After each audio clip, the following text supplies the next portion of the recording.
Hi, James with 1hoursmarthome.com here, and you can check out more of our information on smart home tech, tips, tricks, and reviews at 1hoursmarthome.com. Today we're going to give you a little feature review of the Nest Hello Doorbell. So we're in the app. Obviously, you could go read the specifications online, but really what people want to see is how you interact with this and how it works. So once you're in the Nest app, you're going to just have a live feed of any of your cameras popping up. Just like any other Nest camera, that's what this does. And right now, this is on night vision. So if you were to click on this, it is then going to show you all the events where you've had motion, or you can see somebody's moving their car there, and you're going to be able to review those in real time, but also record the history and take a look at that. So if I click down, this is giving me the live view. You can see up there at the top the timer showing you what time it is, and you can scroll left to right, you can zoom in or out, and you can really zoom in a lot here. With night vision, the clarity isn't quite as good as the vision during the day. If I click on this little microphone here down at the bottom, I can actually talk through the microphone and talk to someone on the other side.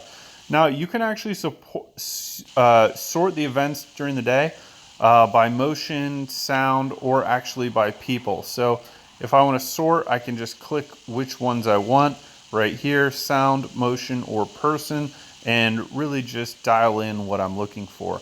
The quiet time feature is great if you have a sleeping child or a dog that goes crazy when the doorbells ring. You can make it so the chime is muted and doesn't go off for a certain amount of time. Maybe you've got a napping child. So we're going to go into the settings. You click on that gear logo, the camera on off. I'm not really going to even go into that because you really don't need to turn it off. I always leave it on. The indoor chime on or off. This is good again if you've got a dog that freaks out when somebody presses the doorbell, or you have a kid that's sleeping. You can turn this off. So the indoor chime doesn't go off, but you're still going to get notifications on your phone. The home away assist, basically it'll turn it off when you're home and then turn it on when you're away. I always leave it on. There's no reason for the away assist. It doesn't cost you anything more. It is always recording. I want it to be recording even when I'm there, so I don't do that. The schedule is basically the same thing. You can schedule when you want it on or off. Once again, I just leave it always on. There's no reason for me to want to turn it off. Notifications. This is an important one. You can choose if you want to get push notifications or email notifications. I like push notifications, and I really only want to be notified when there's people. I don't need to know when there's motion like wind or car going by. I want to see when people are at the front door. So I do get that notification. You can also choose to do sound notifications, or you can choose it to notify you when someone's home or always. So I always like to have the notifications no matter what's going on. So we can make that adjustment.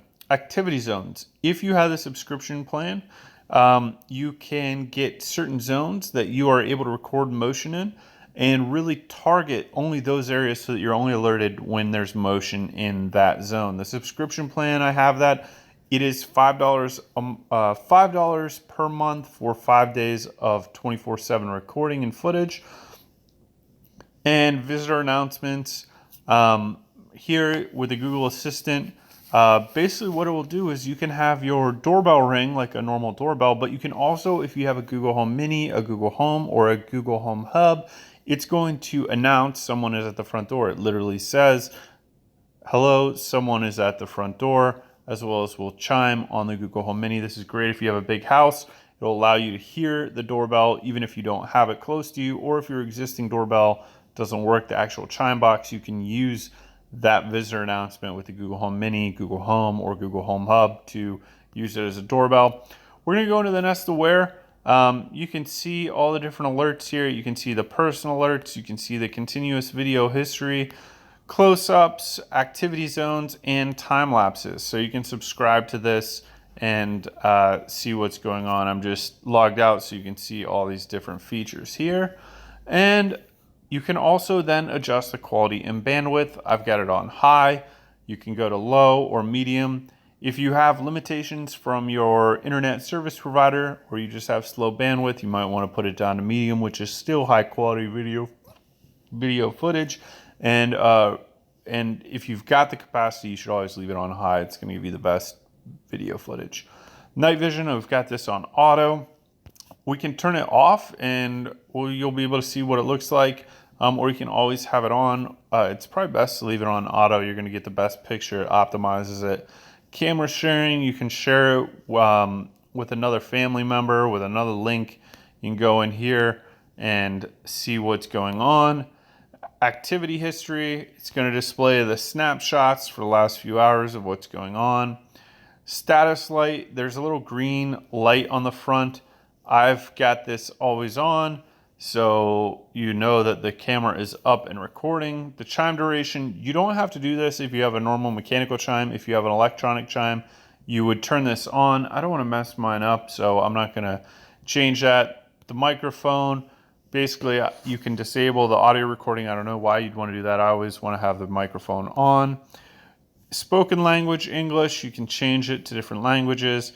Wi-Fi connection, that's just where you put your internet information, router information, excuse me, if you're going to change your router or Wi-Fi history or anything like that. So doorbell and what's going on with this and how you can use it. So we hope you enjoyed this tutorial. Back here you can see it without the night vision on, and actually, you know, a little bit clearer when we go without the night vision. So you can zoom in, see what's going on at your front door, and really nice features with the Nest Hello.